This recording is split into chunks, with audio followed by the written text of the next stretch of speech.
نحمدہ ونصلی ونسلم علی رسولہ الکریم، اما بعد۔ ناظرین کرام، آج ہم اس نشست میں یہ بیان کریں گے کہ بھینس کی قربانی کرنا شرعاً جائز ہے یا ناجائز۔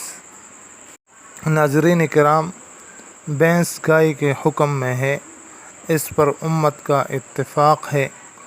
چنانچہ حضرت امام مالک رحمہ اللہ فرماتے ہیں، انما ہی بقرۃ کلھا، یہ بھینس گائے ہی ہے، یعنی اس کے حکم میں ہے۔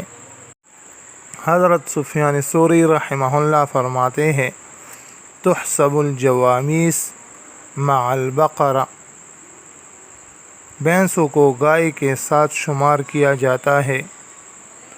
حضرت حسن بصری رحمہ اللہ فرماتے ہیں، الجاموس بمنزلۃ البقرۃ، بھینس گائے کی طرح ہے حکم کے اعتبار سے۔ مزید علامہ ابن منذر رحمہ اللہ فرماتے ہیں، وَأَجْمَعُوا أَنَّ حُكْمَ الْجَوَامِيسِ حُكْمُ الْبَقَرَةِ، کہ امت مسلمہ کا اتفاق ہے اس بات پر کہ بھینس کا حکم گائے کے حکم کی طرح ہے۔ چنانچہ علامہ ابو بکر ابن علی ابن محمد رحمہ اللہ فرماتے ہیں، يدخل في البقر والجواميس لأنها من جنسها، یہ حکم گائے اور بھینس دونوں کے لیے ہے کیونکہ بھینس گائے کے جنس ہی سے ہے۔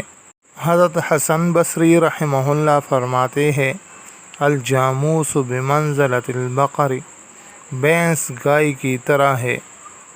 لہذا تمام فقہاء نے گائے اور بھینس دونوں کو ایک ہی شمار کیا ہے، لہذا ان کی قربانی بھی گائے کی طرح جائز ہے۔ اللہ تعالی ہم سب کو عمل کرنے کی توفیق عطا فرمائے۔ وآخر دعوانا ان الحمد للہ رب العالمین۔